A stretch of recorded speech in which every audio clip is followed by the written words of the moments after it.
Hey friends, my name is Jake. Welcome to Canadian Cutting Edge. This is the TwoSun TS235 Micarta, which leads me to believe they've made other versions of it, but I've not found them. You can find this knife in a number of places. Usually it's around 100 US dollars, but I got mine through White Mountain Knives, where the retail price is $59.99 US dollars. And of course, you can save 10% when you use my coupon code CCE, and I very much appreciate it. If you use my coupon code, it really helps this channel to survive. This is a knife by Fazil Lazim, the designer. I've never seen anything but from him before. This is the only knife I know about. 14C28N stainless steel. It's a very coarse micarta, G10 backspacer, well skeletonized liners. It's about the smallest knife that I would call full size, at least for my hands. And my hands are just into the extra large range and somewhat comfortable. It's a little bit fantasy style, not really, but a little bit. And I usually draw the line at fantasy style knives, but this one's actually quite functional still. And it looks kind of cool. Nice upswept blade here. Two bevels with a distinct line between. So let's put this thing onto the tabletop and take a close look and see what we got.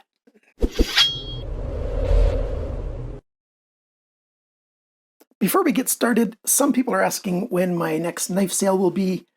I'm planning it to be around the 26th or 27th of January, 2021, if you're watching this at a later date.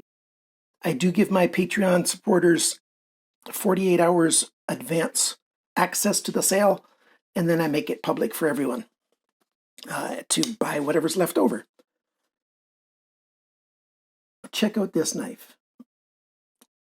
I think it looks a little bit, like I said in the intro, a little bit fantastical, like a fantasy knife, but it's actually quite functional. Let's do our size comparison with the Ontario Rat one. It doesn't even fit on the screen all the way. So yeah, it's a smaller knife. Shorter blade, just barely under 3 inches. Just barely. And a handle that's, fairly short as well. It's a little bit thicker. Sorry, I'll do it this way to show you. It's a little bit thicker than the Ontario Rat one as well, but not by an awful lot.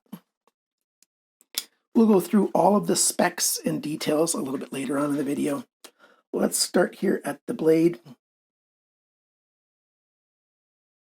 You can see the nice stonewash there on the flats and the branding TwoSun. And then the satin with the grind lines on it. Nice upswept blade with chamfered on the edges. Nice jimping right here. Stonewash all the way along. And it stays full thickness up to right out there. And then it starts coming to the tip. So it's actually fairly strong behind the tip, but with this upswept, that tip is very pointy. Easy to poke yourself and make a finger bleed. I didn't hurt myself yet, but I could have. And then there you go, lots of belly here, and then a recurve on the main section. There's the designer's logo. It looks like a wing. Fazil Lazim, and there's the 14C28N. It's a good steel. I like it as a budget steel. It's one of the better budget steels. I don't like satin grinds that much because my fingerprints keep showing up all over the place. My skin's a little bit oilier than average, so. Sharpness choil, it's pretty good. It's not a terrible sharpness choil. Not great either. Flipper. The flipper tab is odd. When the knife is open, with the way this flipper tab is shaped, you can't really put your finger comfortably up this way. If they would have shaped it so that it comes back instead of coming out to a point right there, you could actually use that as a forward choil, and that would make this knife actually a fair bit more comfortable. It's okay in the grip if you ignore that space. But, it's maybe even a little bit below average in terms of how good the grip is. The handle now, you can see this micarta. When I first got it, this section here was a very light color. I'm usually not into funky looking knives, and just overusing it during my testing, you know, the oils from my skin has darkened it up and evened it out. This side looks more green. It's a really deep kind of green. And this side looked way more tan because of that section, but now it looks quite a bit better. It's a very coarse weave in here. I'm not sure what kind of material it is that they used for it, but a very coarse micarta. The edges have been nicely rounded all over the place. Great. No hot spots because of that. The back spacer is black G10. And let's get it to focus over here. Focus. There you go. You can see there's a divot with the G10 and then a pin. That's for your lanyard. I would prefer if they would have done that same thing, but back here for the lanyard instead of up here. I don't use lanyards very often, but the placement means when you're holding it, you know, that section there goes in the palm right there. And so you'd have, you know, cordage, you know, presumably paracord bunching up, and then that put pressure right there. Whereas if they would have done it back here, you know, it'd be hanging out the back instead of pushing into the side of your hand. So I like the pin idea, and the whole concept is really good. Just the placement of it, I think, would have been better in a different spot. Very coarse jimping on that G10 adds a little bit to the grip, no problem. We've got the D-shaped pivot pin, which TwoSun likes to do. T8 screw, T8 body screws back here. So really good hardware around here, except for the pocket clip. Look at this. It's not even, you know, touching like that. It did when it was new when I got it. But just during my testing, the few times of it coming in and out of my pocket, the few times, you know, that I used it, probably the equivalent of, you know, 4 or 5 days of carrying it. If I carried it all day long, the equivalent of that. I usually carry most knives, you know, for 3 or 4 hours a day, and then I switch it out to a different one, and, you know, I sort of jot down my notes of anything that I experienced, and that's how I do my testing, sort of testing a whole bunch of knives at the same time, a few hours at a time each. So yeah, that's not too hard to fix. I'll show you how in just a minute. We've got button screws here. You know, I would have preferred flush screws, but there's lots of space there. So pants have no problem going all the way in there. And well, let's demonstrate that. Even if it is all the way down, so I'll push it down with my finger like this. So you can see that even if you push it down, it wants to climb over. So that's good. And it doesn't create any hot spots in the hand.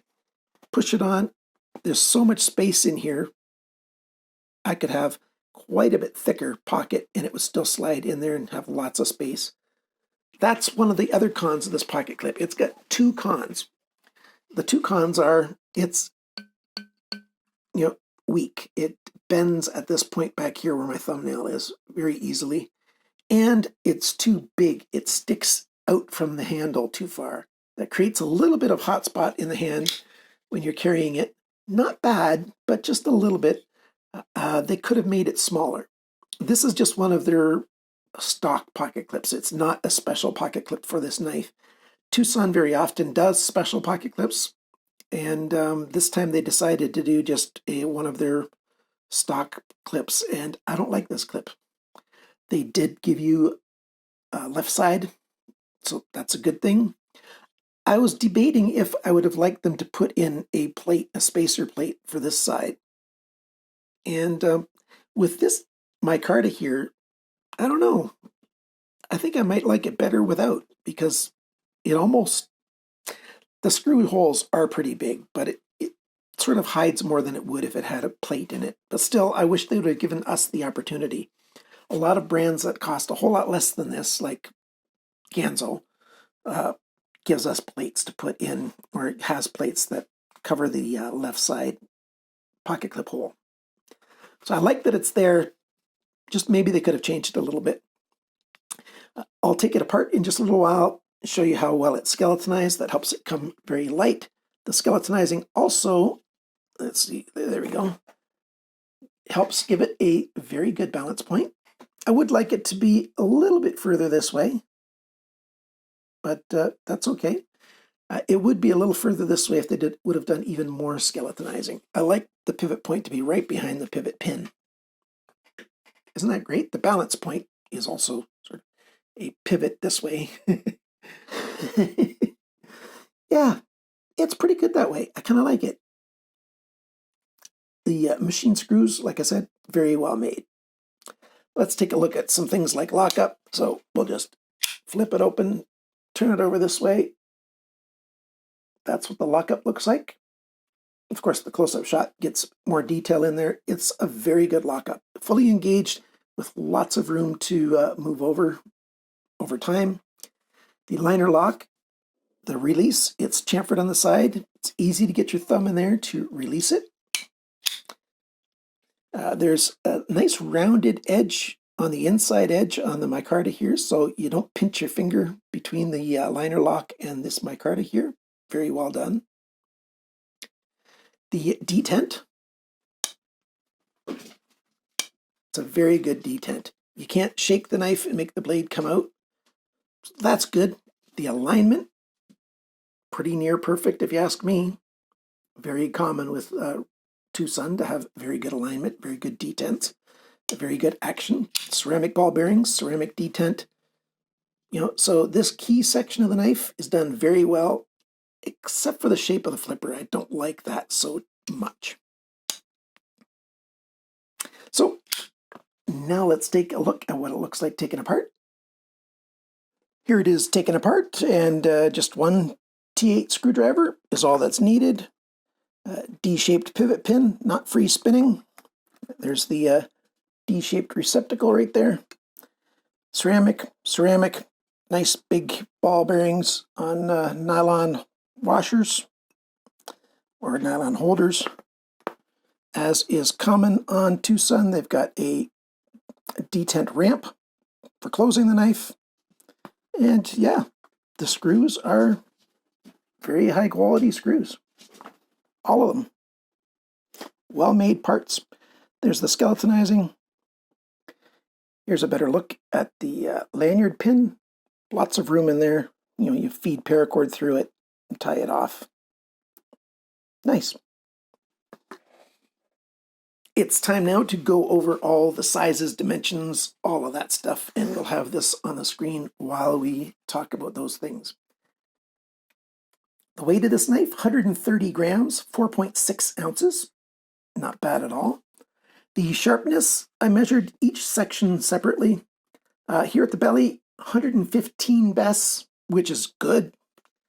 This section, 70. That is very good. It came very sharp from the factory. The blade length, tip to the closest spot on the handle, and the cutting edge length, tip to the heel right here in a straight line. They're exactly the same. 75.2 millimeters, which is 2.96 inches. So it does get under that 2-inch law. Very well done, TwoSun. The thickness of the blade, 3.65 millimeters. That's 0.1435, so well over 1/8 of an inch. The blade depth, the widest point is right here, 28.93 millimeters, 1.139 inches. The thickness behind the grind, and I measured both sections again. Here at the main bevel section, it is 0.54 millimeters, which is 21/1000ths of an inch thick right there. And on the belly, in the middle here, it's about 0.59 millimeters, 23/1000ths of an inch. Not bad. I would like it closer to 20 on both points, but it's just 20/1000ths, but this is just a tiny bit thicker. Now for the grind angles, let's start on this side with the TwoSun logo, the finish side. The main bevel section, 15.5 degrees. This section, 19.1 degrees. And then on this side, the fazzle side, 16.6 degrees, 23.2 degrees. I would sharpen this 14C28N probably 17, maybe probably 17 and a half degrees. I don't know why I like that number at all, the whole thing. There is one thing, cover that up for a second. It's a little bit of a sidetrack. This point right here, there is a distinct transition between these sections, but it's going to be hard to keep it distinct in a clean separation over time. Sharpening this thing, it's going to be easy to round that over. So if you buy this and you think it's going to keep a nice crisp transition there, that's actually going to be tricky to do. If you're a very novice sharpener, it's going to get rounded. All right, back to the dimensions. The handle length, 10.89 centimeters, which is 4.287 inches. The grip area, it's around 9 centimeters, about 3.5 inches. The handle thickness, not counting anything about the pocket clip or the screws, just the surfaces from the micarta on either side, 15.55 millimeters, 0.599 of an inch. So it is a bit chunky, kind of like the guy doing the review. The handle depth, it's widest. I measure the handle depth in the grip area. It's widest right here in the grip area, 30.3 millimeters, 1.193 inches. The knife depth when it's closed, and that's at the widest point anywhere, 39.14 millimeters, 1.541 inches. And the total length is 18.41 centimeters. Oh, I forgot to convert it to inches. That's on the screen, but let's see what it's fairly close to. According to my eye, that's about 7.25 inches. So yeah, it's a little bit smaller than a lot of full-size knives, but it is within that full-size range.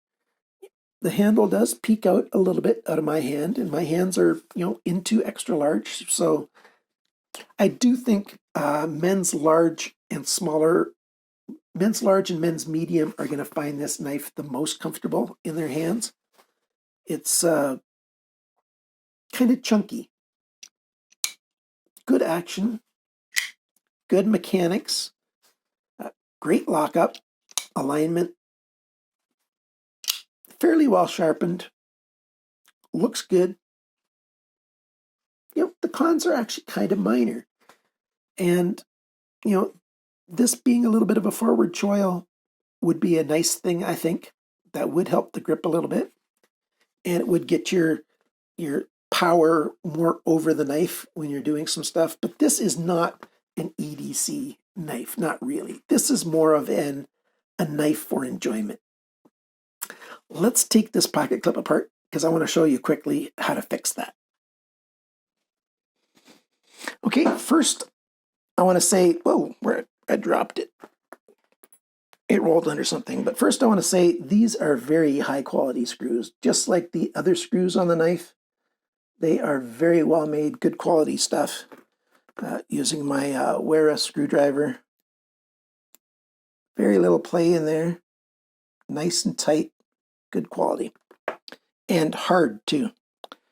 So here's the pocket clip. Oh, there's both the screws now. Here's the pocket clip. And what I do is I get big pliers. These are needle nose pliers. I like to put painter's tape on mine, or masking tape. Some people like to put hot glue in there. I don't like that because hot glue is soft, and as you squeeze things, it can just get squeezed out of the way. This painter's tape, it's there.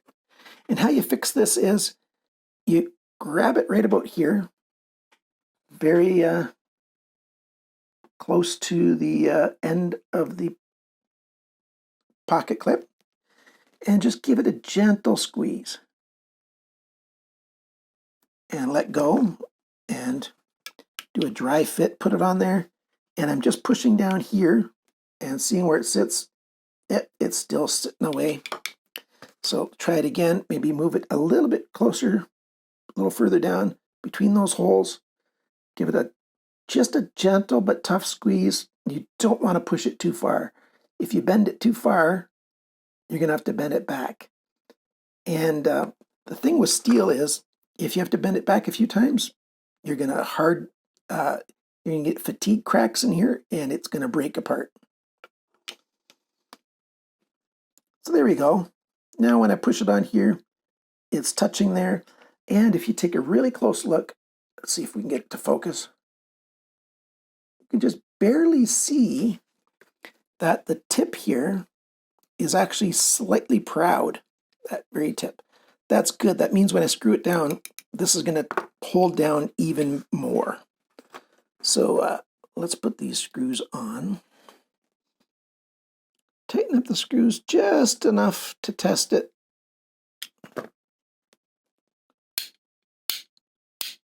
There you go. And that's good retention. I like that. And now I'll give it just the final little bit of extra tightening. Very little bit. There you go. So there, that's fixed. One more con that I forgot to mention before, during testing of this knife, the pivot screw came loose. And that's because, as I probably showed you before, there's no Loctite or anything in there, which I prefer knives to come that way so that I can put any material in there that I want. I only had to tighten it up once, and then it stayed nice and snug for the rest of my testing. Although I will end up putting something in there, either my VC3 Threadmate, or I'll use the blue Loctite that I'm testing to see how well it'll stay closed and if it'll move or not in more use. I like this knife. It's right at the border of fantasy that I, have my limit at, but it's got functionality. It's got a lot of pros. It's got a few cons. There you go. What do you think of this knife? Please leave your comments down below. If you want to become a Patreon supporter, I would very much appreciate it, and you'll have a chance to win a knife 12 times a year. And there's only about 42 Patreon supporters right now. So your odds are actually very good to win a knife. If you want to support my camera fund, I'll have a link down below for that as well. Getting very close to the numbers that we need. I just need a little bit more support from some of you guys and gals. I would very much appreciate any support you can give me. So, nice knife? Yeah, I think so. Thank you so much for liking, sharing, commenting, and subscribing. And remember, friends, always cut towards your chum, not your thumb. Bye for now.